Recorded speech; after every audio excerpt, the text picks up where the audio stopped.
মায়ের অপেক্ষা শহরের নামকরা কলেজে ভর্তি হয়েছিল সজীব। ছোট্ট গ্রামের এক দরিদ্র কৃষকের ছেলে সে। বাবা মারা যাওয়ার পর মায়ের দুধে ভাতে বড় হয়েছে। সজীব মায়ের স্বপ্ন পূরণের আশায় পড়াশোনা করত। মা সারাদিন পরিশ্রম করতেন আর বলতেন, একদিন তুই অনেক বড় হবি সজীব। কলেজে গিয়ে সজীব বুঝতে পারে এখানে টিকতে হলে টাকা লাগবে, নতুন বই, পড়ার জন্য আলাদা জায়গা, ক্লাসের ফি। মা নিজে সব গয়না বিক্রি করে পাঠায়। সজীব প্রতিবার ফোন করে বলতে চাইতো, মা খুব কষ্ট হচ্ছে, কিন্তু মায়ের কণ্ঠের উচ্ছ্বাস শুনে আর বলতে পারতো না। সময় যায়, সজীব পড়ালেখা শেষ করে চাকরির জন্য চেষ্টা করে।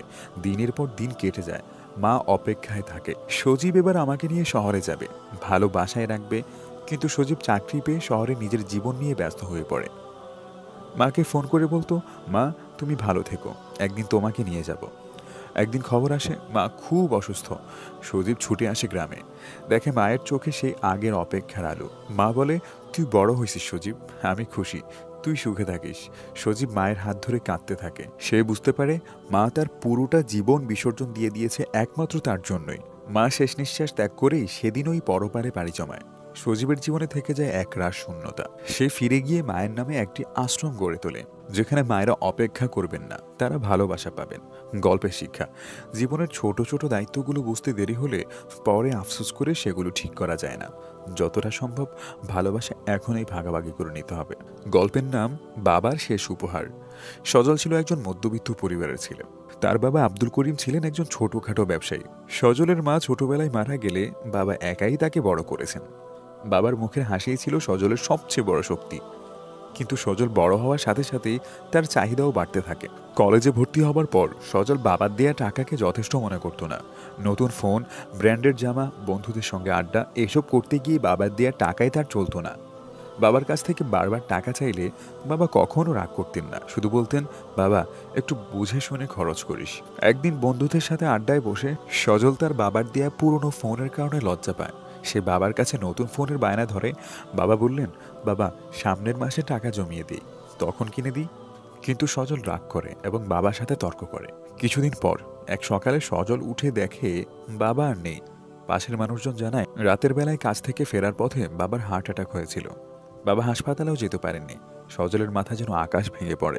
বাবার শেষ স্মৃতিগুলো নিয়ে যখন ঘরে বসে কাঁদছিল, তখন একজন প্রতিবেশী একটি প্যাকেট নিয়ে আসে। প্যাকেট খুলে দেখা যায় একটি নতুন ফোন এবং একটি ছোট্ট চিঠি। চিঠিতে লেখা, সজল, তোর নতুন ফোন কেনার জন্য টাকার ব্যবস্থা করেছি, তুই সুখে থাকিস আর রাগ করিস না, বাবা তো সবসময় তোর সাথেই আছি। সজল চিঠিটা জড়িয়ে ধরে অজরে কাঁদতে থাকে। সে বুঝতে পারে বাবা তার জন্য নিজের শেষটুকু দিয়ে গেছেন। গল্পের শিক্ষা: পিতামাতার ত্যাগ ও ভালোবাসা আমরা জীবনে যতদিন আছি ততদিনও পুরোপুরি বুঝতে পারি না। জীবনের ছোট ছোট ইগোর কাছে আমরা সম্পর্কের গভীরতাকে হারিয়ে ফেলি। ভালোবাসার মানুষদের সময় থাকতে মূল্য দিতে শিখতে হবে। ছোট বোনের বড় ত্যাগ। রাহাত ছিল পরিবারের বড় ছেলে। বাবা মা ছোটবেলায় মারা যাওয়ার পর ছোট বোন রিয়ার সমস্ত দায়িত্ব তার উপর এসে পড়ে। রিয়া তখন মাত্র ৮ বছর বয়সী।